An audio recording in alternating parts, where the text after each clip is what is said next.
Hello, I'm going to be demonstrating to you how to make twists, also known as dampers. First thing you must do is wash your hands.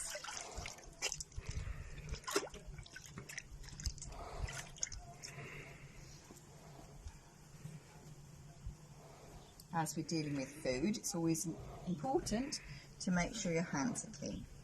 Then you need to assemble what you need, your ingredients and the equipment that you need.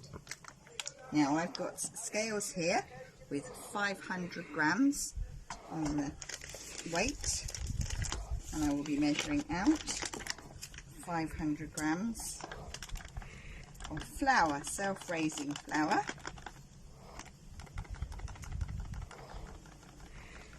Nearly there. This should be enough to make up to 12 twists, depending on how big you make them. There we are. Tip it into the bowl and add 4 tablespoons of sugar. All these ingredients are on the sheet that's in with your pack. 2, 3, 4. Mix them up together before you add any water. It just makes sure that the sugar is well mixed in with the flour and you don't suddenly get a sweet spot. Make a dip in the middle and then add a bit of water. Don't add it all at once because you don't know how much you're going to need. Mix well between each little mix adding of water, so give it a good stir. And you'll notice it starts to go lumpy. That's what you want.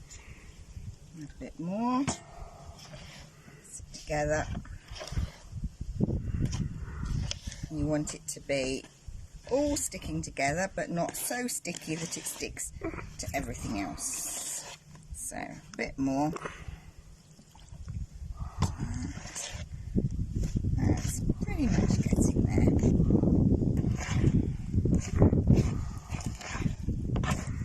See, now it's all sticking together. Big lump, if anything. Might be a little bit too sticky.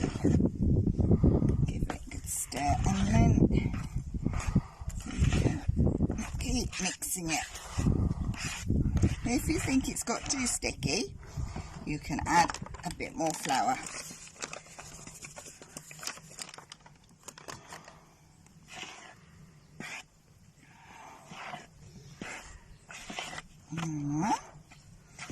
You want it so it's stretchy and all stuck together, but not sticking to everything else. And then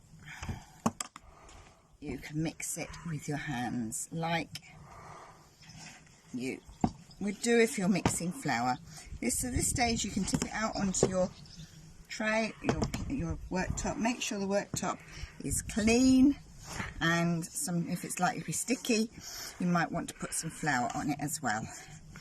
So mix it, mix it, mix it. This is a messy job, as you may be able to see from my hands, but that's all right. Going to need some more flour.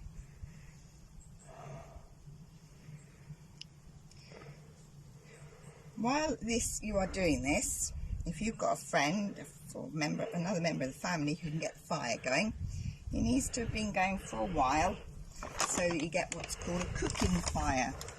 A fire that's got lots and lots of flames is no good for cooking because it will just burn what you're trying to cook, and it will be raw in the middle. It will burn the outside and be raw in the middle.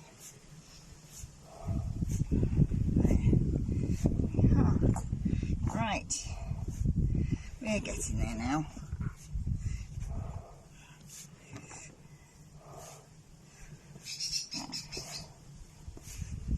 Alright, you can see it's coming quite smooth.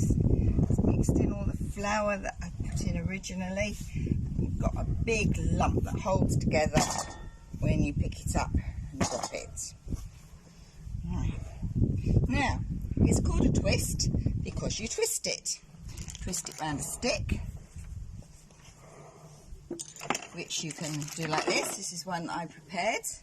It's a sycamore stick that I cut from our garden just now, and you can see I've peeled back the bark, and underneath it's dried off but it's clean.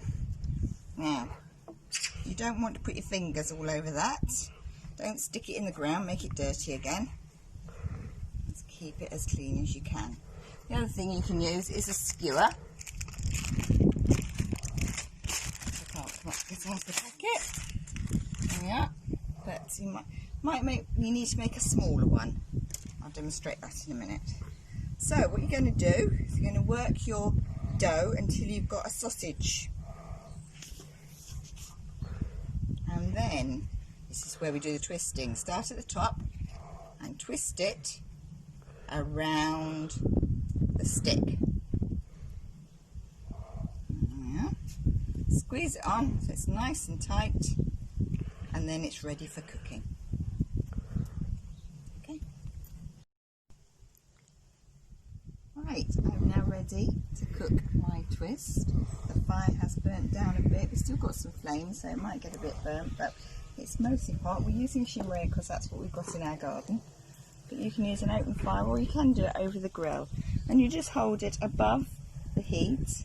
The white bit of a fire is the hottest bit. You don't want to hold it in the flames. And then you just keep turning it. This is going a little bit waiting for one side, but once it starts cooking it will seal and then it will stay on the stick.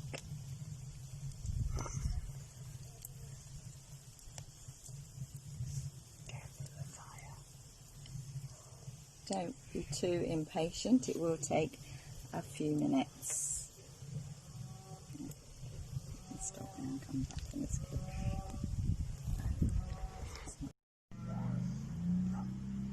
Right, a few minutes later, it has changed shape a little bit because I've had to squish it back onto the stick as it's moved around. But if your twist is so solid on the outside and comes off the stick cleanly, so there's no gungy mess on the stick, then it should be cooked. I can prop your stick up so it doesn't get dirty, and then bring it around onto your table. And at this point I realised I should have brought a plate out, but I've got a space there. Open it up with a knife, and then inside it should be dry and solid. Looks a bit like bread. And then the best bit of all, you put lots of jam on it and eat it. Let it cool off a bit first because it will be very hot. Be careful when you pull it off the stick because it will be hot. But hopefully it will taste nice. And then when you've mastered the first one, you can make one for all the family with the dough you've got left over. Have fun, enjoy your eating. Thank you.